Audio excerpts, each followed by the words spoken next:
I think the problem hasn't been with literature, it's been with literary critics.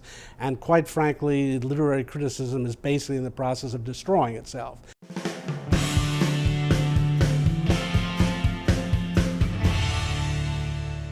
Hi, I'm Michael Moynihan with Reason TV, and today we're with Paul Cantor, a professor of English at the University of Virginia, an adjunct scholar at the Ludwig von Mises Institute, and author most recently of Literature and the Economics of Liberty. What are you hoping to bring to sort of literary studies with this volume? Well, this is an attempt to show that people who believe in free markets and capitalism can have something to say about literature. Almost all the criticism that deals with economic aspects of literature is broadly left-wing, very frequently Marxist or neo-Marxist, and we just wanted to show that you can believe in capitalism, believe in the power of markets, and still show something interesting about literature. Are there pieces in this book that speak to today's financial crisis? Well, I'm afraid there are. I wrote one piece on Thomas Mann's story, Disorder and Early Sorrow, which is set in Germany at the time of the hyperinflation.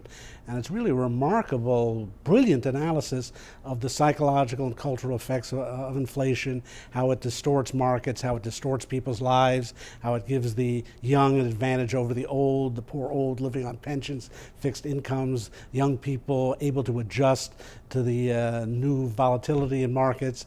And I hate to say it, but for the first time in my lifetime, there's some chance we may experience high inflation or hyperinflation in this country, so that essay may be relevant. Previously, I mean, obviously you know the scholarship in these areas. Previously, had anyone sort of pointed out that there are kind of libertarian or free market or pro-liberty type themes in these books?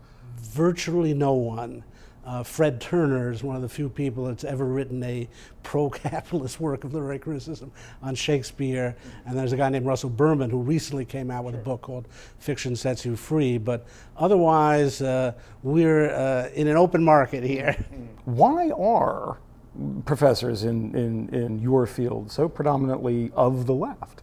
Well, I'll go back to what both Friedrich Hayek and Ludwig von Mises have written, particularly Mises' book, The Anticapitalistic Mentality. Professors are smart. They often are very talented, and they look around the world and they see that they're not as financially rewarded by the market as people they think are their intellectual inferiors. And that's one of the real sources of the anti-capitalist bias of a lot of professors. But we have a couple of essays on that subject. Steve Cox's essay on Conrad's The Secret Agent is all about a disaffected, should be disinfected, a disaffected intelligentsia just seething with envy and resentment, and that's why they're utopian and want to see the overthrow of the current order. And I have an essay on H.G. Wells on his book, The Invisible Man, which, by the way, I show is his version of Adam Smith's Invisible Hand, and it's an anti-capitalist screed as a result. But I show there that Wells, as an author, was used to central planning. He was used to planning out all his books perfectly ahead of time, moving his characters around like pieces on a chessboard, and he came to believe that's the way society should be run. Where do you see students these days? Obviously, you're interacting with them in my classes. Yes. Where do you see them going politically? Is it left, right, libertarian? Is it something a unique time for us?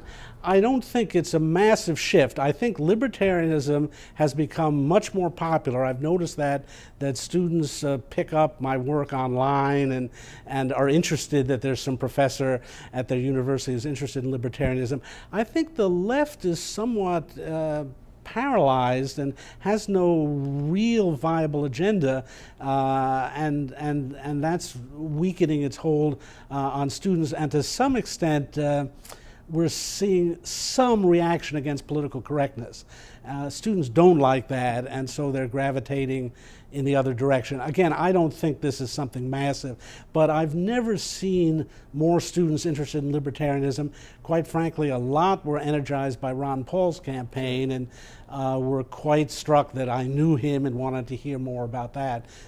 So there are some signs for hope in that regard. Yeah, I mean, it's a curious thing, though, isn't it? Because, I mean, so many people had predicted as the economy was, the wheels were coming off of it, that this would be a great moment argument for the anti-capitalist cause. People like Naomi Klein saying, you know, we must seize this opportunity. Why do you think that Ron Paul had such this sort of enormous groundswell of support among students, especially, which is very surprising, in a time when you would expect them to say, hey, the market's failed us? It's very helpful to have the truth on your side, and I do think organizations like Reason, the von Mises Institute, have really gotten the message out there, and we're seeing the benefits of the age of the internet, that students are bypassing the mainstream media, the mainstream academics, and they are reaching this message that free markets work, and it's not that hard to show that these problems are the result of government intervention and not of the ordinary workings of the market. Yeah. What would you say is the sort of best argument for studying literature in the 21st century? Well, I do think literature still has a lot to tell us about human beings and their interaction.